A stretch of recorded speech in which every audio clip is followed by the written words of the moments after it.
बड़ा मतलब मुश्किल कहा जा सकता है सुभाष चंद्र बोस के लिए। एक जो फैक्टर है वो तो ये भी कहता है ना, और ऐसा माना भी जाता है कि वो अभी तक थे जीवित, 66 तक वो जीवित थे। नहीं नहीं, उसके बाद भी जीवित थे वो। उनका देश के प्रति जो था, वो जो भावना थी लोगों के प्रति, वो नहीं रही फिर, क्योंकि जब उन्होंने आउटपुट देखा ना जनता का, तो सर आज भी आप देखो मतलब लोग की नहीं, भावना इसलिए नहीं थी क्योंकि उनके साथ षड्यंत्र बहुत हुआ। यदि वो पहचान में आते तो नेहरू जी ने तो जो है क्राउन को रिटन कमिटमेंट दिया था कि मैं जिंदा या मुर्दा सुभाष चंद्र बोस को जो है ना उनको सौंप दूंगा। मैं वही कह रहा हूँ ना, तो आप तो उस जनता को भी सोचो ना, जो जनता उस ऐसे व्यक्ति को नहीं पहचान पा रही। अगर आप एक सही व्यक्ति हैं, आप खड़े होकर सही बात कर रहे हैं, आपका उद्देश्य सही है, आप बात भी ठीक कह रहे हो, और आपके सामने एक धूर्त व्यक्ति खड़ा है और जनता उसको सपोर्ट कर रही है, और आपके सही उद्देश्यों को, जबकि आप उनकी मतलब अपने स्वार्थ की बात नहीं कर रहे हो, आप एक संत की तरह सिर्फ उनके लिए हित की बात कर रहे हो, उसके बावजूद वो आपकी बात नहीं मान रहे। नहीं, मेरे ख्याल से जिस इंटेंसिटी में वो बात पहुंचना चाहिए ना वो मैं पहुंचा पा रहा हूं, ना हमारा कोई साथी प्रयास कर रहा है। नहीं सर, ऐसा आपको लगता है जी, क्योंकि वहां सफलता नहीं मिल पा रही है, लेकिन इसका मतलब ये थोड़ा ना है कि आपके विचारों में शक्ति की कमी है या आपकी भावना में कोई कमी है। नहीं नहीं नहीं नहीं, ऐसा नहीं है।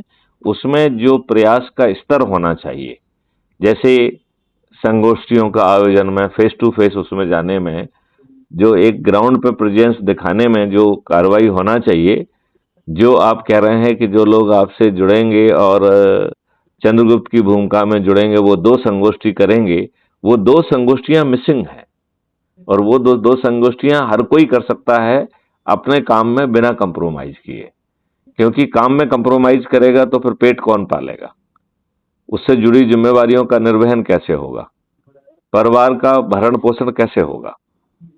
तो वो जो जिम्मेवारियां हैं उनसे बिना कंप्रोमाइज किए सुबह शाम यदि हम 15 मिनट या आधा घंटे निकालते हैं तो इससे दोहरा लाभ हो सकता है। एक लाभ तो ये है कि जैसे मान लो आपने पहले से कह दिया कि मैं इतने बजे पहुंच रहा हूं, आपके साथ चाय पीऊंगा, तो जिन दोस्तों मित्रों से आप बहुत समय से नहीं मिल पाए हैं उनको इसी बहाने मिलकर आपके संबंधों की जो पुरानी प्रगाढ़ता है, मधुरता है, उसको आप रीस्टोर कर पाएंगे। और दूसरी बात है, उनमें से कुछ लोगों को प्रभावित कर पाएंगे, कुछ लोग सदस्य के रूप में शपथ ले लेंगे और कुछ चंद्रगुप्त के रूप में। तो मुझे क्या लग रहा है कि लोगों की जो प्रयास की ईमानदारी है उसमें कमी है।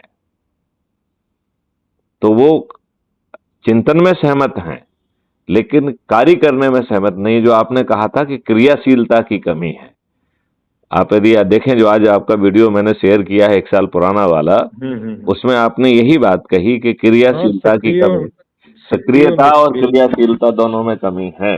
तो वो ही हो रहा है कि सहमति तो कर रहे हैं, जैसे मान लो आप हैं तो आप सहमति तो कर रहे हैं, लेकिन आते जाते क्या आप संगोष्ठी कर रहे हो, क्या आप अपने काम से, बिजनेस काम से ही जा रहे हैं? जहां जा रहे हैं वहां ईमानदारी से 4 लोगों के बीच में उसको शेयर करके कार्रवाई कर रहे हैं क्या? जिन लोगों से अपन वीडियो कॉन्फ्रेंस से जुड़ सकते हैं, क्या वीडियो कॉन्फ्रेंसिंग के माध्यम से हम संगोष्ठी कर रहे हैं क्या? तो मुझे लग रहा है कि वो ईमानदारी जिस दिन आ जाएगी उस दिन ये मात्र 9 दिन की जर्नी है, और यदि वो ईमानदारी नहीं आएगी तो ये 9 दिन कब 90 हो जाएंगे, कब 900 हो जाएंगे, कब 9000 हो जाएंगे, और कब 9000 वर्ष हो जाएंगे, इसमें भी आप ये नहीं कह सकते हो। 9000 वर्ष भी हो जाएंगे वो। बात समझ रहे ना? तो चलिए, आज आपकी थकान है, आज छोड़ते हैं, कल वल रखते हैं फिर उसको, है ना?